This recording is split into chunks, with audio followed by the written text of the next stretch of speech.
This video is brought to you by Miniature Market. Thousands of board games, discounted prices, miniaturemarket.com.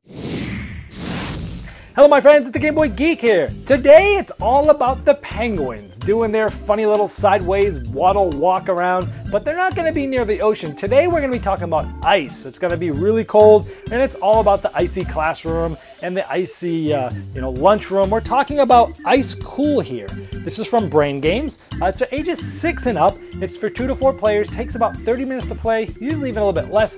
It's a dexterity flicking game that has some really interesting ways that you can move the guys. Let's take a look.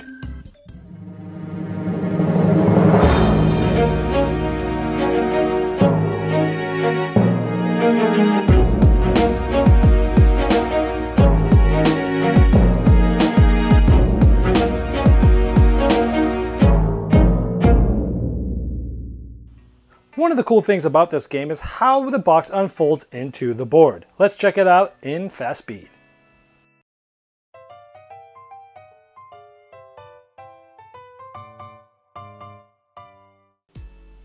And there you have the big board.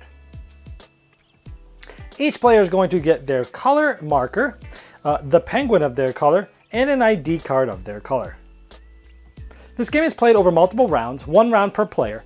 Each round, one player is going to be the catcher, is going to be running around trying to hit the other penguins. Where the other people are running around and trying to get through the doorways that have their fish on it, because that's going to give them points. So at the beginning of the game, one player is going to be a catcher. That player will go last each round. Everyone else will get to go first.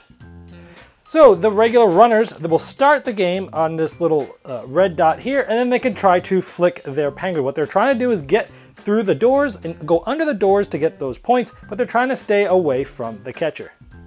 Now the catcher, let's say it's the red player, can start anywhere in the kitchen within these red lines.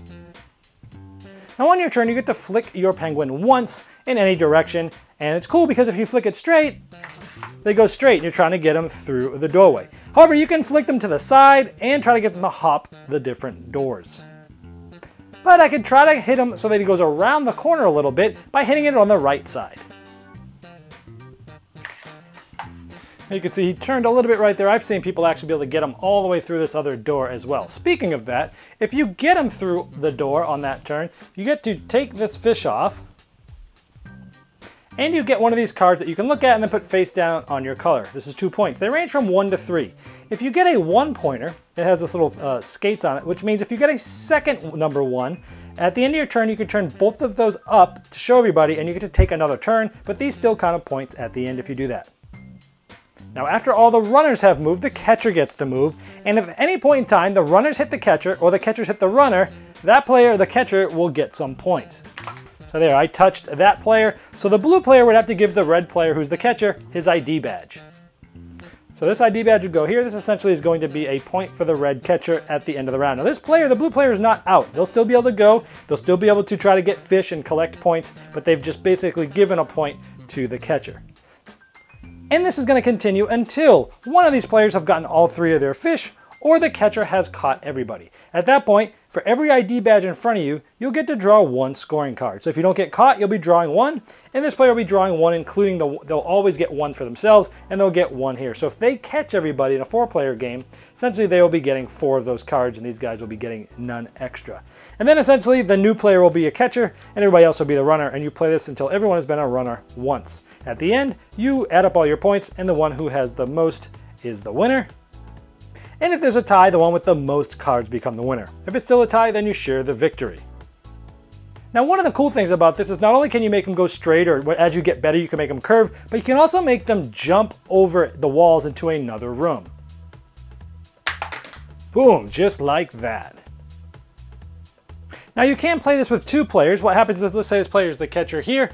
If he hits the runner, essentially the runner would have to give him his ID card just like before. And then this player would move towards starting the game again, and then it would be this player's turn. Now the game goes on until this player either gets all 3 of his fish, or until this player hits him for a second time. If he hits him for a second time, he doesn't get anything other than ending the round. And then you alternate between runner and catcher, and you make sure that you're both catcher twice, so there'll be a total of 4 rounds.